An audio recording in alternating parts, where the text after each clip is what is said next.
الحمد لله رب العالمين والصلاة والسلام على خير المرسلين نبينا محمد ابن عبد الله وعلى آله وصحبه أجمعين أما بعد. Alors nous sommes arrivés au sous-chapitre numéro 5 dans la foi qui est Al-Iman bil Yawm al-Akhir, la foi en le jour dernier. Le point numéro 63, يقول الشيخ الإمام الطحاوي رحمه الله: ونؤمن بأشراط الساعة من خروج الدجال ونزول عيسى بن مريم من السماء ونؤمن بطلوع الشمس من مغربها وخروج دابة الأرض من موضعها. Point numéro 63, Al-Imam al-Tahawi rahimahullah nous dit: nous croyons en les signes de la venue de l'heure, c'est-à-dire les signes avant-coureurs qui vont avertir que l'heure est toute proche.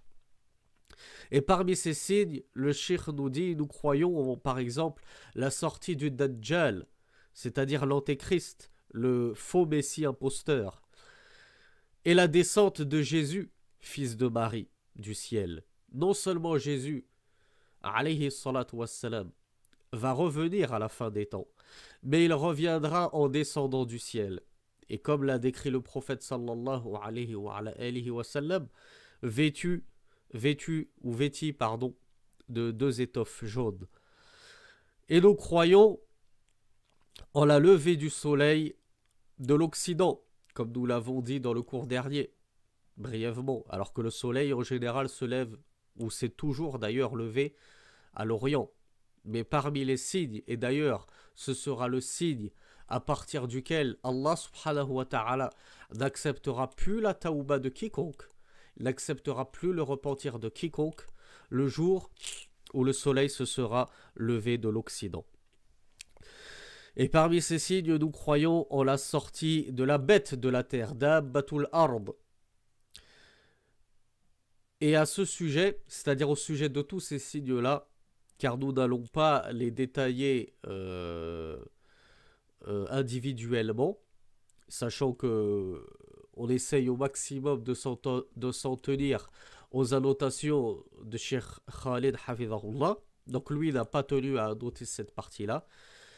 Moi je vous renvoie très modestement, pour celui qui veut plus de détails au sujet de ces différents signes, à notre série de khutbah qui se trouve dans une playlist YouTube au sujet des signes de l'heure, où nous les avons quasiment tous abordés. Walhamdulillahi Rabbil Alamin.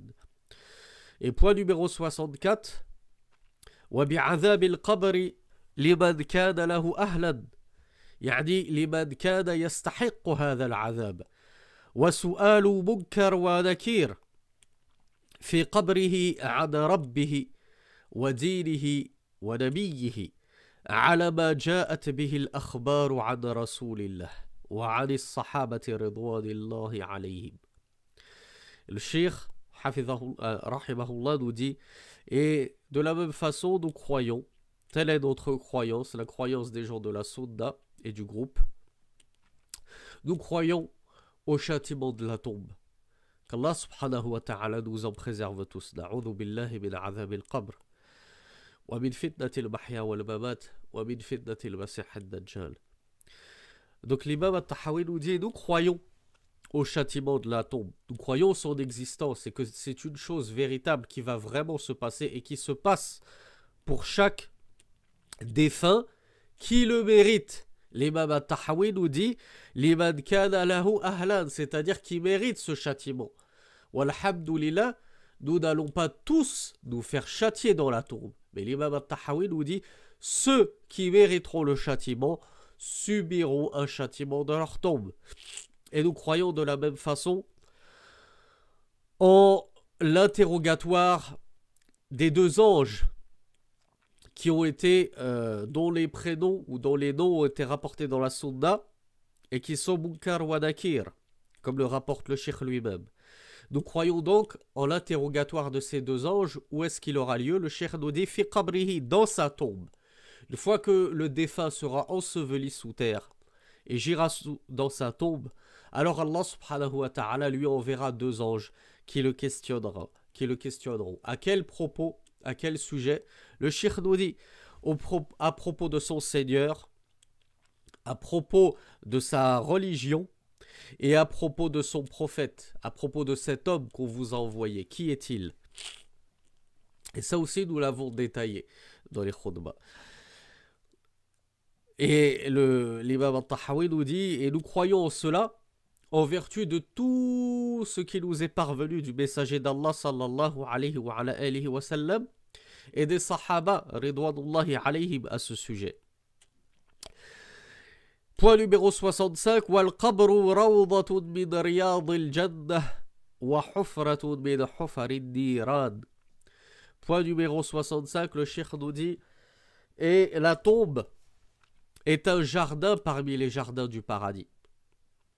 Et ou un puits parmi les puits de l'enfer, ou un trou parmi les trous de l'enfer, une fosse parmi les fosses de l'enfer. Qu'est-ce que ça veut dire?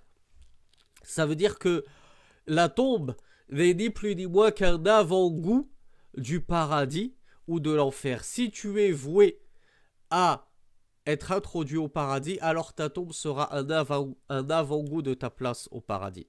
Mais si tu es voué à la perdition et au feu, alors ta tombe sera un triste avant-goût de ce qui t'attendra dans la géhenne. Point numéro 66. وَنُؤْمِنُ بِالْبَعْثِ وَجَزَاءِ الْأَعْمَالِ يَوْمَ الْقِيَامَةِ وَالْعَرْضِ وَالْحِسَابِ وَقِرَاءَةِ الْكِتَابِ والثواب والعقاب والصراط والميزان. Et le cheikh nous dit, nous croyons, point numéro 66, le cheikh nous dit, nous croyons en la résurrection. Al-Ba'ath, c'est le jour de la résurrection. Le jour où Allah subhanahu wa ta'ala fera sortir tout le monde de leur tombeau. Et il ressuscitera tout le monde sans omettre aucune âme. Et nous croyons en la récompense de nos œuvres au jour dernier, qu'elles soient bonnes ou mauvaises, selon que nos œuvres aient été bonnes ou mauvaises. Et nous croyons en la comparution, al-ard, j'aime le traduire par la comparution, wal-hisab, et le jugement, lorsque nous allons tous comparaître devant Allah subhanahu wa ta'ala, et que nous lui rendrons des comptes, et qu'il nous tiendra des comptes. Et nous croyons à la lecture de nos livres ou de notre livre, qu'il nous soit remis dans notre main droite pour les bienheureux, ou dans notre main gauche ou derrière notre dos pour les plus malheureux d'entre nous et les plus avilis. Et nous croyons donc en la récompense qui nous attendra ce jour-là si nous avons de bons comptes, ou au châtiment qui nous attend si nous avons de mauvais comptes. Et nous croyons en ce pont suspendu au-dessus de l'enfer, sur lequel nous passerons tous, wal-mizan, et la balance. D'ailleurs, à ce sujet, Cheikh Khalid Hafizahullah nous dit وَمِزَانُ الْأَعْمَالِ حَقِيقِي وَلَهُ كَفَّتَانِ حِسِّيَّتَانِ مُشَاهَدَتَانِ ويقلب الله الأعمال الحسية أعيانا توزن فتوزن الأعمال ويوزن أيضا الشخص كما صح في الأحاديث. Donc le Cheikh Khalid Hafizahullah nous dit que, pardonnez-moi, le Cheikh Khalid nous dit que cette balance en laquelle nous croyons, c'est une véritable balance. Ce n'est pas une métaphore. D'accord? Ce n'est pas une image, c'est véritablement une balance qui a d'ailleurs deux assiettes qui pèseront, par lesquelles Allah subhanahu wa ta'ala pèsera nos œuvres. Et d'ailleurs, Cheikh Khalid nous dit, et tantôt ce sont les œuvres qui seront pesées, et tantôt ce seront les personnes elles-mêmes qui seront pesées dans cette balance. Pourquoi? Car dans la Sunna, on trouve les deux rapports. On trouve un rapport qui précise que ce seront les œuvres qui seront pesées. Et dans d'autres rapports du messager d'Allah sallallahu alayhi wa sallam, il est rapporté que certaines personnes seront pesées dans la balance. Entre parenthèses, le messager d'Allah sallallahu alayhi wa sallam avait dit, pour remonter le moral à Ibn Mas'ud, radiyallahu anhu, qui fait partie des meilleurs compagnons du messager d'Allah, sallallahu alayhi wa sallam, et qui avait été le sujet de quelques moqueries disgracieuses quant à ses frêles jambes. Il avait les jambes très minces. Il en avait essuyé quelques critiques. Alors il avait dit, je jure par Allah, que les deux jambes d'Ibn Mas'ud pèsent plus lourd dans la balance que le mont Uhud. Donc ça fait partie des preuves par lesquelles certains savants ont dit que certains êtres se feront peser directement dans la balance. Il n'y aura pas que les œuvres qui se feront peser. Point numéro 67. وَالْحَوْضُ الذي أكرمه الله سبحانه وتعالى غياثا لأمته حق. يعني أكرمه يعني أكرم رسول محمد صلى الله عليه وعلى آله وسلم.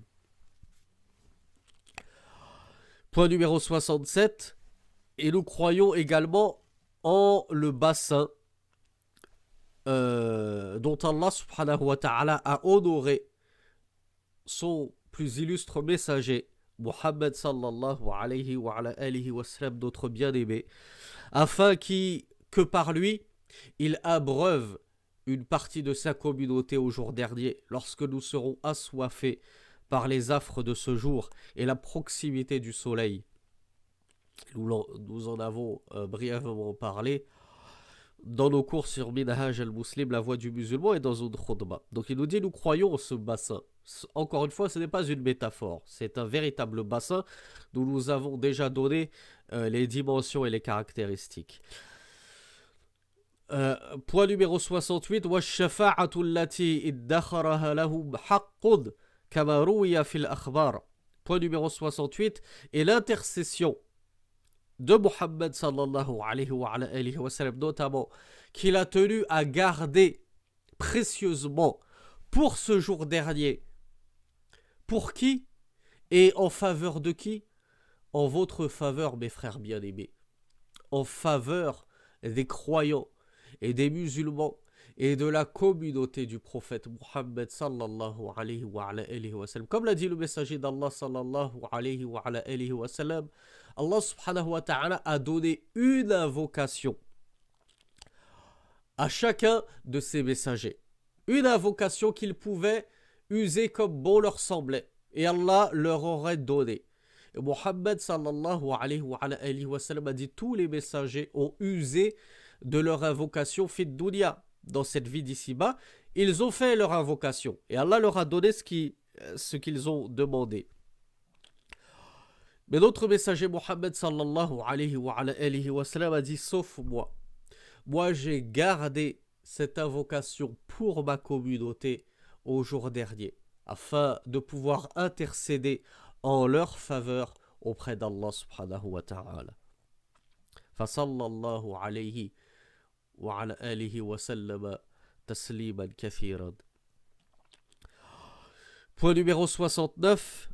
والجنة والنار مخلوقتان لا تفنيان أبدا ولا تبيدان وأن الله تعالى خلق الجنة والنار قبل الخلق وخلق لهما أهلا فمن شاء منهم إلى الجنة فضلا منه ومن شاء منهم إلى النار عدلا منه وكل يعمل لما قد فرغ له وصائر إلى ما خلق له. Je m'excuse, je suis un petit peu enrhumé et malade aujourd'hui, depuis hier. Alhamdulillahi Rabbil Alamin. Point numéro 69. Le Cheikh Al-Tahawi rahimahullah nous dit, et le paradis et l'enfer sont créés. Le paradis et l'enfer, ce sont des créatures parmi la création d'Allah subhanahu wa ta'ala. Il nous dit, et ils ne disparaîtront jamais, et ils ne périront pas. L'enfer et le paradis, c'est pour l'éternité. Et Allah subhanahu wa ta'ala a créé le paradis et le feu avant ses créatures, avant sa création. Et il a créé pour ces deux, le paradis et l'enfer, des gens Des gens, c'est-à-dire des gens qui sont voués au paradis et des gens qui sont voués à l'enfer. Et le Cheikh al-Imam al-Tahawi poursuit en nous disant ainsi donc, quiconque Allah veut l'introduire au paradis, alors c'est de bonne grâce. C'est de bonne grâce, c'est-à-dire que nous n'entrerons, comme l'a dit le messager d'Allah, sallallahu alayhi wa sallam, nous n'entrerons au paradis que par la miséricorde d'Allah subhanahu wa ta'ala. À tel point que les compagnons lui ont dit, même toi, ya Rasulallah, c'est-à-dire même toi, tu n'entreras pas au paradis grâce à tes œuvres, mais uniquement grâce et par la miséricorde d'Allah subhanahu wa ta'ala. Le messager d'Allah sallallahu alayhi wa sallam a dit même moi, Rasulullah qui suis le meilleur des hommes, je n'entrerai au paradis que par la miséricorde de mon Seigneur. Car le paradis est à un prix tellement élevé, son billet d'entrée est tellement inaccessible que même avec toutes nos œuvres, dans cette courte vie, nous ne parviendrons à économiser assez pour acheter ce billet d'entrée du paradis. Donc c'est pour ça que le Cheikh nous dit très justement, et quiconque Allah subhanahu wa ta'ala introduit au paradis, c'est uniquement fadlan minhu, c'est de bonne grâce, c'est par sa grâce qu'il nous fait cet illustre honneur de nous introduire au paradis. Et il nous dit, et quiconque il introduit dans le feu, alors c'est adlan minahu. Quiconque Allah va jeter en enfer, ce ne sera que pure justice de sa part. Et certes, Allah subhanahu wa ta'ala n'est pas injuste envers ses créatures. Et Allah n'est certes pas injuste envers ses serviteurs. Donc, si quelqu'un se voit jeté dans le feu, qu'il sache que ce sera la pure justice d'Allah subhanahu wa ta'ala et que ce ne sera que la pure équité pour le prix du mal de tout ce qu'il a acquis dans cette vie d'ici-bas. Et le cheikh nous dit, et pour ceux qui auraient des ambiguïtés, en disant oui, mais pourquoi, subhanallah, Allah aurait créé des gens uniquement pour les jeter dans le feu? Pourquoi être aussi mauvais pour créer des gens alors que Allah savait qu'il allait les jeter dans le feu et qu'ils allaient œuvrer en mal? Pourquoi est-ce que Allah fait ceci? Lui qui est si bon, lui qui est si clément, il aurait dû ne même pas les créer afin qu'ils n'aillent pas dans le feu. Pour répondre à ces ambiguïtés, nous l'avons déjà expliqué dans les cours de croyance sur Minhaj al-Muslim, qui sont disponibles dans la playlist éponyme. Le cheikh nous dit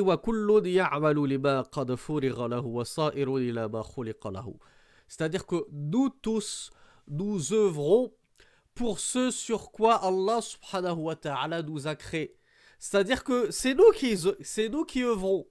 Allah nous a certes créés et il savait déjà de toute éternité et avant même de nous créer qui allait aller au paradis et qui allait aller en enfer. Mais après, Allah Azza wa Jal nous a donné le choix entre les deux voies et les deux chemins. Il nous a laissé le choix d'emprunter la voie du bien ou bien la voie du mal. Et donc, c'est nous, avec notre pure responsabilité et avec notre libre arbitre, qui avons sciemment et volontairement choisi d'emprunter soit la voie du bien, soit la voie du mal. Ce n'est pas Allah Azza wa Jal qui nous a forcé à emprunter l'une de ces deux voies. Mais par contre, Allah nous en a facilité le chemin. Celui qui est sincère, celui qui aime véritablement Allah subhanahu wa ta'ala, celui qui réellement veut cheminer vers le paradis, alors Allah Azza wa Jal lui facilitera la voie au paradis. Mais celui qui est malhonnête, celui qui est foncièrement mauvais, celui dont le cœur est noir et qui s'est refusé de lui-même d'entrer au paradis et qui a foncé tête baissée dans la voie du mal et qui, comme on dit, a vendu son âme au diable, qui en son âme et conscience a choisi volontairement de faire partie des suppôts du diable, eh bien Allah Azza wa Jal de la même façon va lui faciliter ce chemin et va lui faciliter la voie du mal. Tu veux faire du mal? vas-y, fais du mal, je te le facilite. Mais ne dis pas que c'est Allah qui t'a forcé et qui t'a obligé à emprunter cette voie. Tu l'as emprunté de ton propre chef. Point numéro 70. Wa ahlul kaba'ir min ummati Muhammad. Alors, min ummati Muhammad bayna ma'kufatayn. Wa ahlil kaba'ir min ummati Muhammad في النار لا يخلدون إذا ماتوا وهم موحدون وإن لم يكونوا تائبين بعد أن لقوا الله عارفين مؤمنين وهم في مشيئة وحكمه إن شاء غفر لهم وعفى عنهم بفضله كما ذكر الله سبحانه وتعالى في كتابه ويغفر ما دون ذلك لمن يشاء كما في سورة النساء verset 116. وإن شاء عذبهم في النار بعدله يعني إن شاء الله عذب عباده في النار بعدله ثم يخرجهم منها برحمته وشفاعة الشافعين من أهل طاعته يعني يخرجهم يعني العصاة من المؤمنين لا الكفار. الكفار لن يخرجوا من النار. ثم يبعثهم الله إلى جنته وذلك بأن الله تعالى تولى أهل معرفته ولم يجعلهم في الدارين كأهل نكرته الذين خابوا عن هدايته ولم ينالوا من ولايته. اللهم يا ولي الإسلام وأهله ثبتنا على الإسلام حتى نلقاك به آمين. Le shir conclut, et nous allons, Inch'Allah, conclure aussi ce cours sur le 5e sous-chapitre sur la foi en le jour dernier. Le shir nous dit, point numéro 70, et il est très important. Il est un peu long, mais il est très important. Le shir, rahimahullah, nous dit, et ceux qui ont pratiqué al-kaba'ir. Al-kaba'ir, jam'u kabira, c'est-à-dire les grands péchés, les péchés majeurs.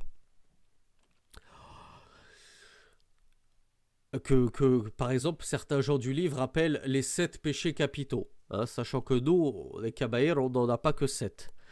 Et donc, les gens qui ont commis ces grands péchés majeurs, entre parenthèses, l'imam al-Tahawi nous dit « Min ummati Muhammad » parmi la communauté de Muhammad.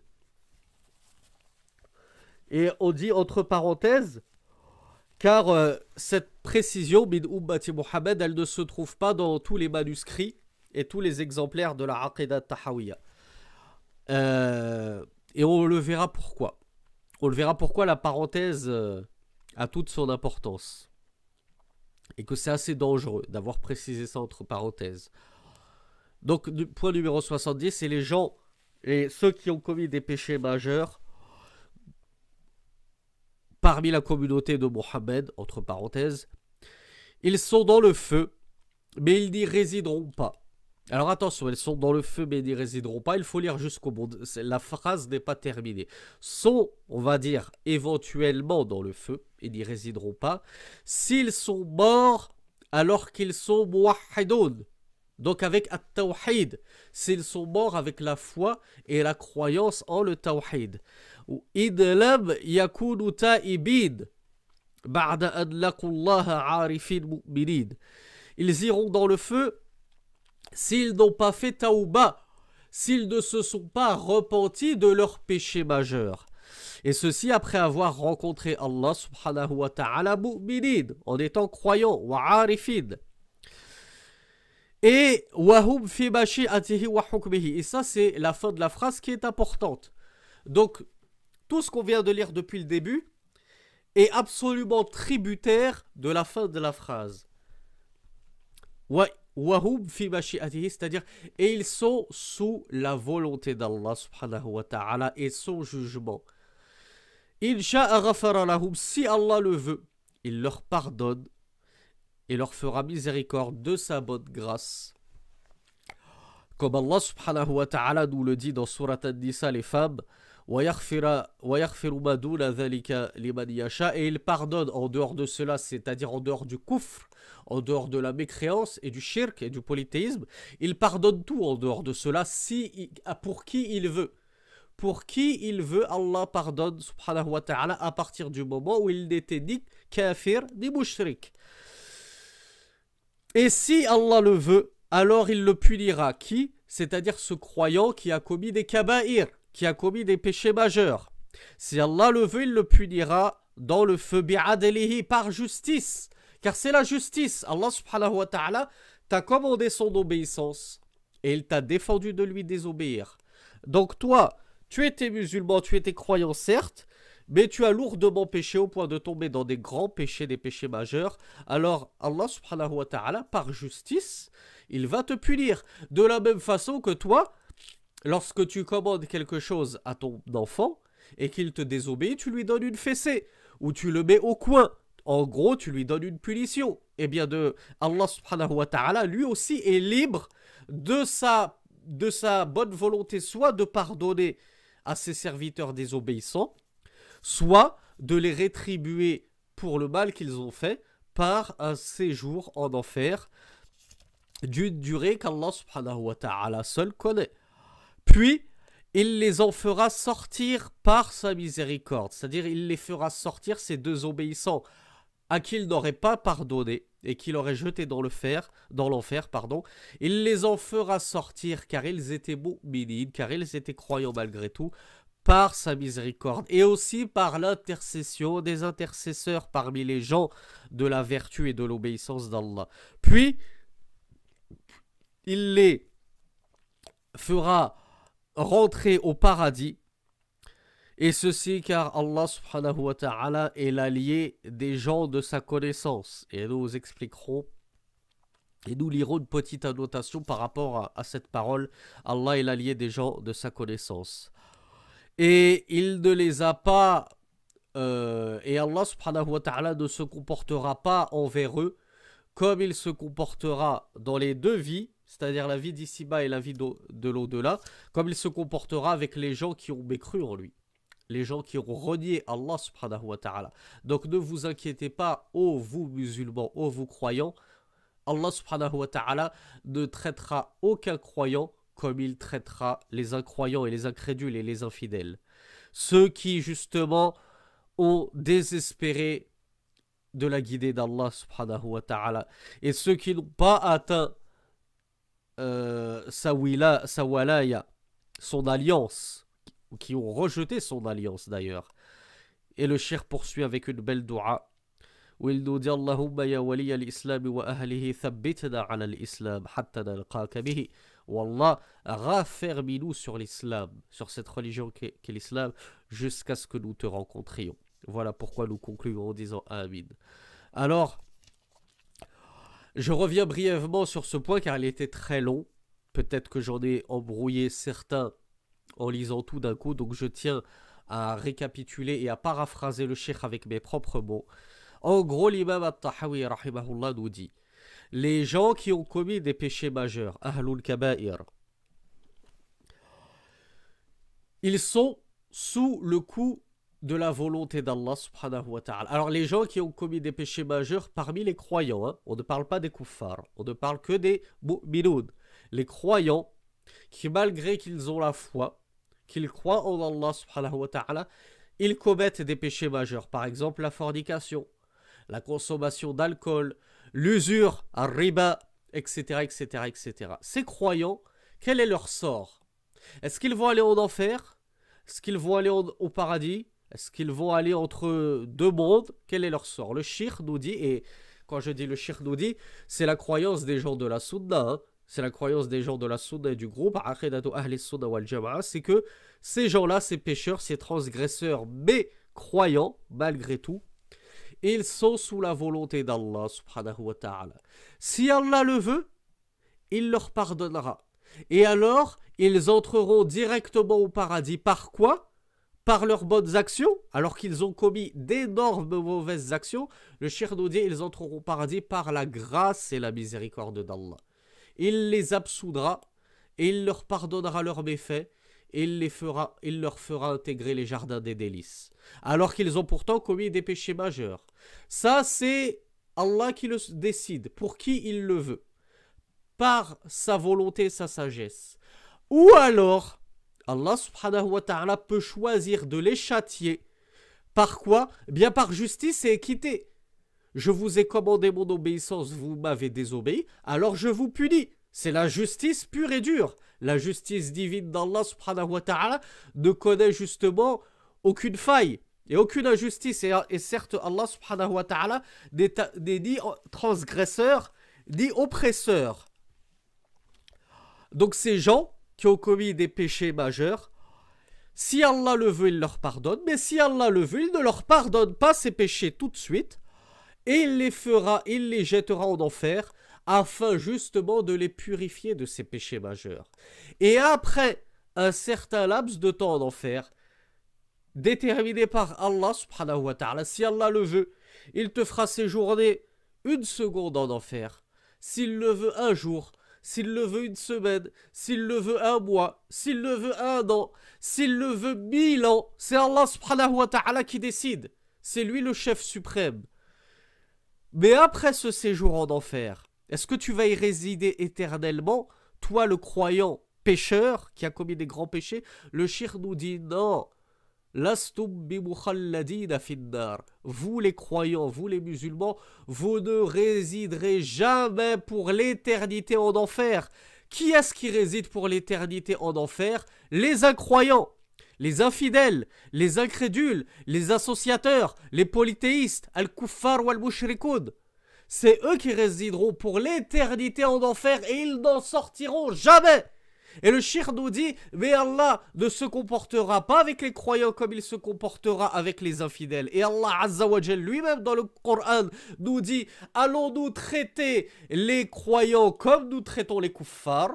Quel est donc ce jugement étrange? Donc Allah subhanahu wa ta'ala, à vous qui avez séjourné une partie de votre vie de l'au-delà en enfer, Allah finira à un moment donné par vous absoudre, par vous prendre de l'enfer et à vous retirer de l'enfer pour vous faire finalement introduire dans les jardins des délices dans lesquels à ce moment-là vous résiderez éternellement.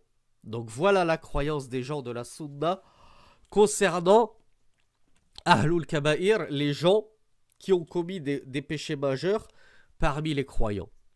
Alors, lisons quelques annotations à ce sujet.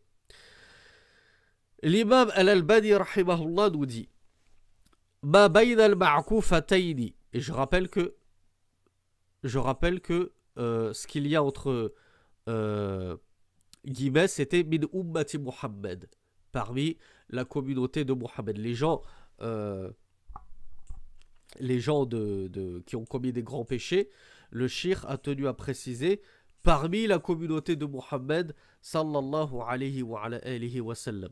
Le Cheikh Al-Albani nous dit cette précision, entre parenthèses, parmi la communauté de Muhammad sallallahu alayhi wa sallam, lam tarid في المخطوطات الثلاثة ولا في مطبوعة خاء وحذفها أصح لأن مفهوم هذه الزيادة أن أهل الكبائر من أمة غير أمة محمد صلى الله عليه وعلى آله وسلم قبل نسخ تلك الشرائع به حكمهم مخالف لأهل الكبائر من أمة محمد وفي ذلك نظر فإن النبي صلى الله عليه وعلى آله وسلم أخبر أنه يخرج من النار من كان في قلبه مثقال ذرة من إيمان ولم يخص أمته بذلك بل ذكر الإيمان مطلقا فتأمله واعلم أنهم اختلفوا في تعريف الكبائر على أقوال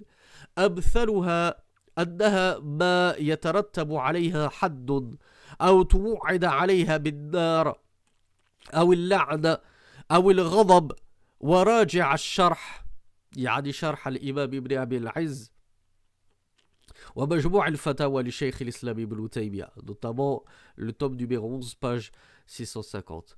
Donc le Cheikh Al-Albani rahimahullah nous dit Cette petite parenthèse, parmi la communauté de Mohammed, lorsque le cheikh a dit « et les gens qui ont commis des péchés majeurs », parmi la communauté du prophète Mohammed sallallahu alayhi wa sallam. Cette parenthèse-là, on ne la trouve pas dans les 3 manuscrits de la Aqidah al-Tahawiyya que le cheikh al-Albani avait en sa possession, ni même dans le manuscrit imprimé qu'il a nommé Kha. Il a dit le fait d'omettre cette précision, c'est-à-dire d'omettre le fait de dire que ce sont les gens qui ont commis des péchés majeurs de la communauté de Mohammed. Donc on va omettre de la communauté de Mohammed et dit c'est ce qui est le plus juste. Il ne faut pas limiter ça à la communauté de Mohammed sallallahu alayhi wa sallam. Mais il faut croire que cette aqidah, cette croyance que Allah châtie qui il veut et il pardonne qui il veut parmi les croyants mais qui ont commis des péchés majeurs, ça s'applique pour toutes les communautés. Pas juste la communauté de Mohammed sallallahu alayhi wa sallam. Il nous dit car ce qu'on en comprendrait de cet ajout, en précisant de la communauté de Mohammed sallallahu alayhi wa sallam, ce serait que les gens qui ont commis des péchés majeurs des communautés antérieures, autres que la communauté de Mohammed sallallahu alayhi wa sallam, alors leur jugement serait différent. Comme si eux n'étaient pas soumis au pardon d'Allah ou bien à son châtiment, selon la grâce et ou la justice d'Allah subhanahu wa ta'ala. Il nous dit, et en cela, il y a à redire. Il y a vraiment à redire. C'est-à-dire que le Cheikh al-Albani voit que même les communautés antérieures, leurs croyants, sont soumis tout comme nous à la bonne grâce d'Allah subhanahu wa ta'ala. Soit il nous fait miséricorde et alors il ne nous châtiera pas pour nos péchés majeurs, soit il nous saisira d'un châtiment douloureux mais par pure justice et équité.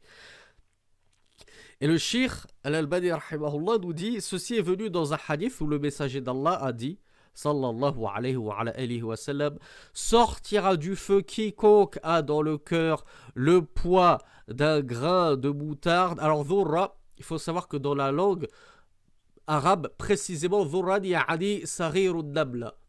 Dans la langue arabe, dhurra, ça ne veut pas dire atome. On le trouve souvent traduit par atome, le poids d'un atome 2 fois. Alors qu'en réalité, dans la langue arabe, dhurra, c'était c'était ce qu'on citait comme parabole et comme métaphore pour illustrer l'infinie petitesse. Parce que ce qu'ils connaissaient de plus petit, les Arabes, à l'époque, il y a 14 siècles, alors à l'époque où n'existait aucun microscope ni même loupe, c'était le petit de la fourmi. Vous voyez à quel point une fourmi, c'est déjà minuscule. Alors imaginez-vous un bébé fourmi.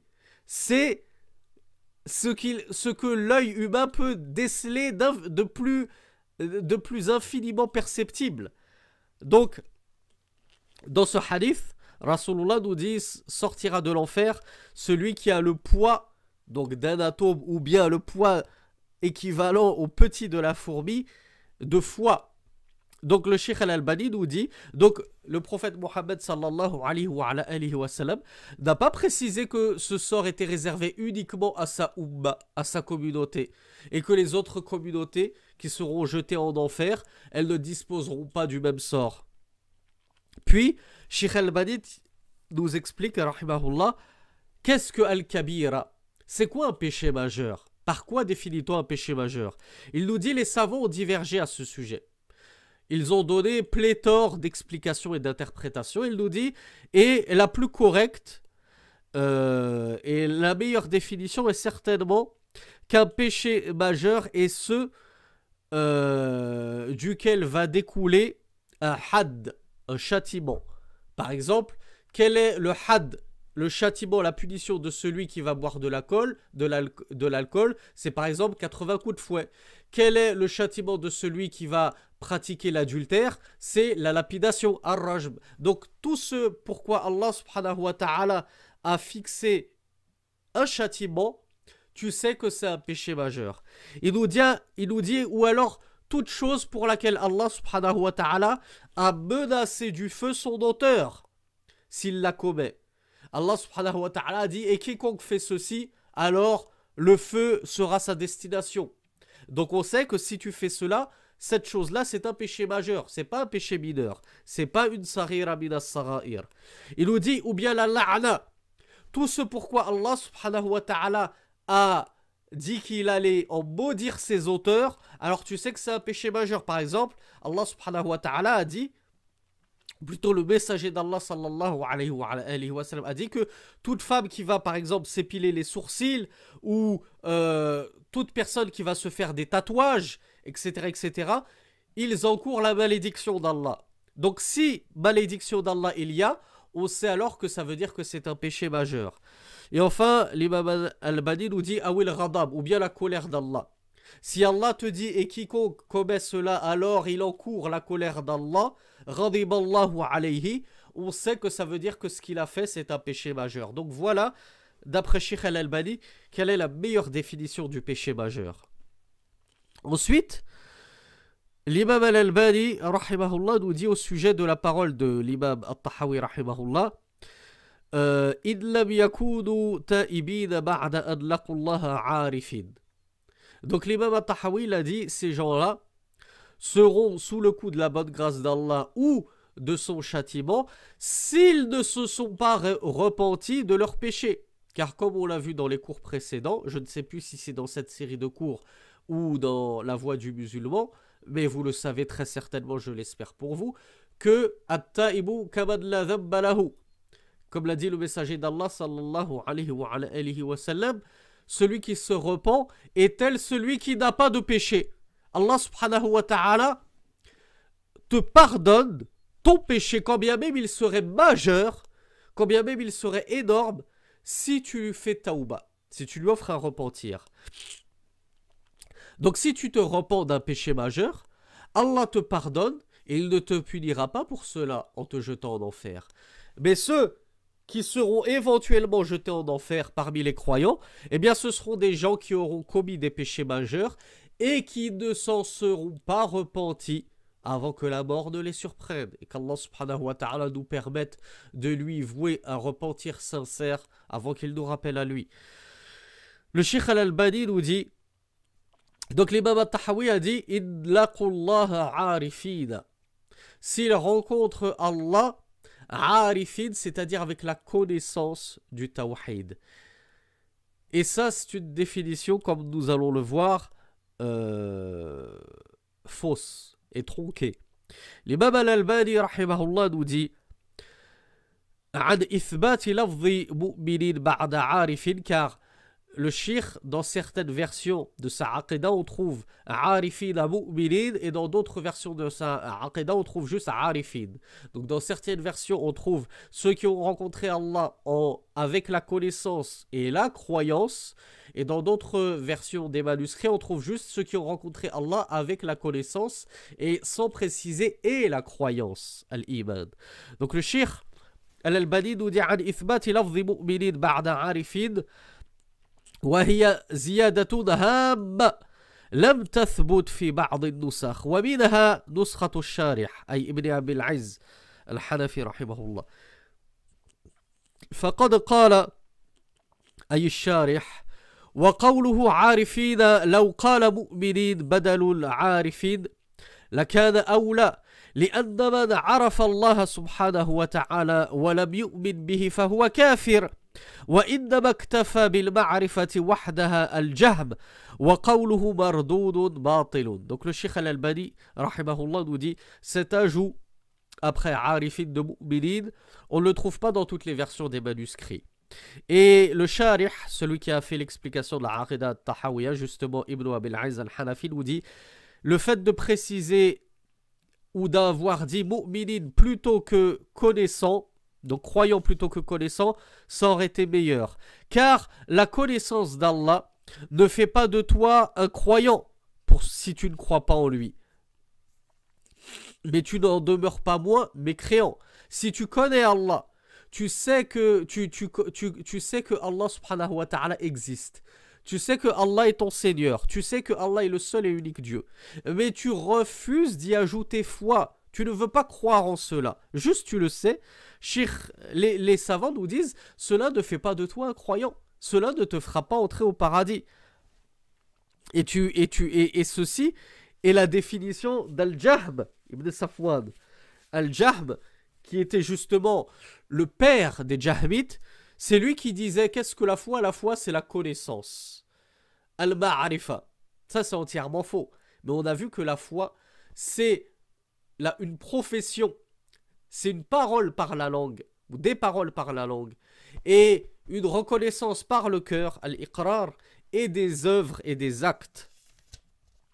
Et plus loin, le Cheikh Khalid nous précise aussi à ce sujet هذا القول يعني أهل معرفته les gens de la connaissance d'Allah subhanahu wa ta'ala قد يشكل ويلبس عند من لا علم له بمقاصد أهل العلم فإنه يوهم أن الإيمان هو المعرفة فقط وهو قول الجهمية والذي يلزم منه إدخال فرعون واليهود والنصارى وغيرهم من أهل الشرك في عداد المؤمنين لأنهم كانوا من العارفين بالله.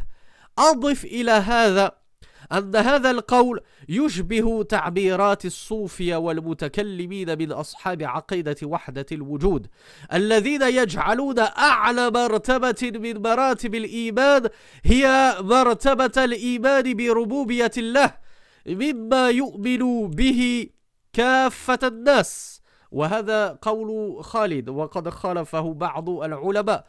فالكل يعرف ربه ويعرف أنه سبحانه وتعالى الخالق الرزاق المدبر الذي يحيي ويميت.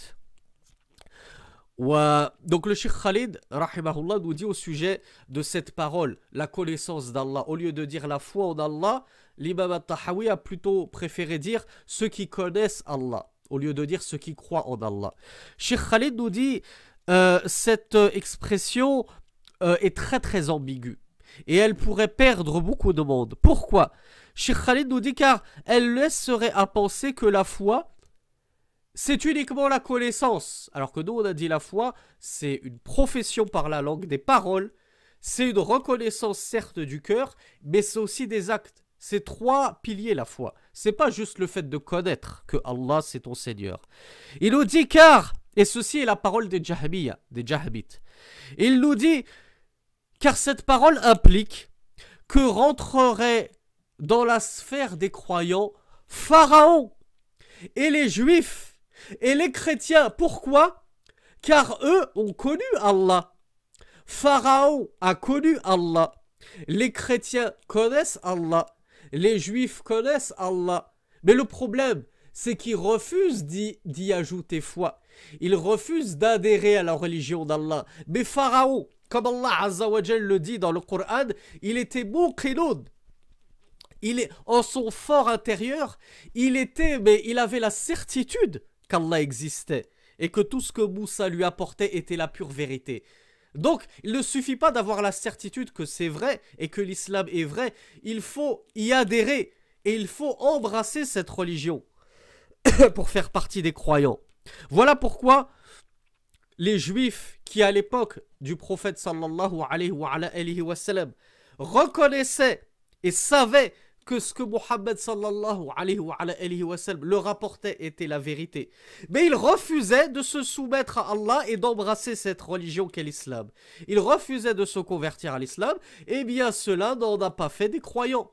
Et Allah subhanahu wa ta'ala les a considérés comme des mécréants et comme des infidèles. Pourquoi? Parce que quand bien même ils avaient la connaissance que l'islam, ce message de l'islam était la vérité, ils n'y ont pas adhéré. Donc voilà pourquoi cette définition de la foi en disant la foi, c'est ceux qui savent, qui connaissent, c'est faux. Il ne suffit pas de savoir et de connaître pour être croyant. Il faut y adhérer.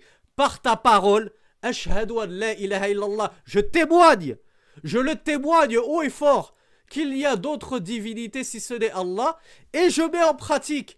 Comment je mets en pratique ça? Je vais prier Allah subhanahu wa ta'ala. Je vais jeûner le mois de Ramadan qui arrive, Inch'Allah. Je vais faire mon pèlerinage à la Mecque, etc., etc. Je vais ajouter des actes à cette profession de foi. Et Cheikh Khalid, hafidhahullah, nous dit aussi que cette définition ressemble étrangement à certaines expressions tenues par les soufis et les gens du Kalam, parmi les adhérents de la Wahdat al-Wujud, la croyance dont on a parlé que Allah serait partout sur terre et dans sa création, Car ces gens-là, comme nous le dit Khalid, ils ont établi, ils sont partis du postulat que la plus haute étape ou la plus haute marche ou la plus haute station des stations de la foi, c'est la croyance en la seigneurie d'Allah. Al-imanu bi rububiyatillah. Et ça, je vous renvoie à nos premiers cours sur la seigneurie d'Allah. Quelle est la différence entre la tawhid al-rububiyya ou tawhid al-uluhiyya? Donc Cheikh Khalid nous dit ces soufis-là, ces gens du kalam, ceux qui ont wahdat al-wujud, pour eux, le tawhid, le plus important, c'est tawhid al-rububiyya. C'est le fait de connaître la seigneurie d'Allah subhanahu wa ta'ala. Le Cheikh Khalid nous dit, alors que tout le monde, l'humanité tout entière reconnaît la seigneurie d'Allah. C'est pour ça que je vous ai dit en arabe, ça n'engage que le Cheikh Khalid. C'était aussi, si je ne m'abuse, les propos de l'imam Ibn Uthaymin, rahimahullah, qui nous disait tout le monde reconnaît que Allah subhanahu wa ta'ala existe, que c'est le Seigneur. Mais force est de constater que c'est faux. Il y a des gens qui sont profondément athées et qui même lorsqu'ils sont complètement dans le pétrin et seuls, perdus dans la mer, il y en a certains qui sont tellement athées qu'ils ne pensent même pas naturellement à invoquer Allah, puisqu'ils ne croient en strictement rien. Donc il y a quand même des gens qui ne croient absolument en rien. Wal'iyadhu billah. Et enfin, annotation de Cheikh Salih al-Fawzan, hafidhahullah, qui nous dit وقال العلامة الفوزان حفظه الله لكن قوله أهل معرفته فيه قصور وإيهام أن الإيمان هو مجرد المعرفة كما يقوله غلاة المرجئة فلو قال يعني الإمام الطحاوي رحمه الله أهل طاعته لكان أحسن وأوضح.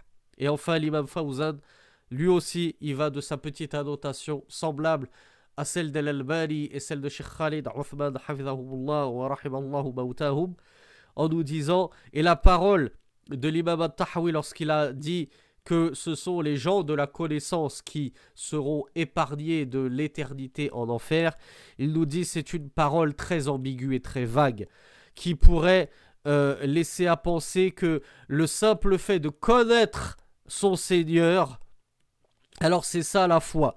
Et ceci est la parole des roulat al-murji'a, est la parole des extrémistes parmi les bourgistes. Et s'il avait dit plutôt les gens de son obéissance, c'est-à-dire que Allah subhanahu wa ta'ala finira par sortir du feu les gens de son obéissance, Cheikh Fawzan hafidhahullah nous dit ça aurait été meilleur et bien plus clair. Pourquoi? Parce que les gens de l'obéissance à Allah subhanahu wa ta'ala, cela prouve qu'ils n'auraient pas juste ajouté la connaissance en leur Seigneur, mais ils auraient aussi ajouté al-iqraru bil qalb wa al-nutq bil lisan wal-a'mal. Ils auraient ajouté ils auraient cumulé les trois composantes. La parole, la reconnaissance du cœur et enfin les actes.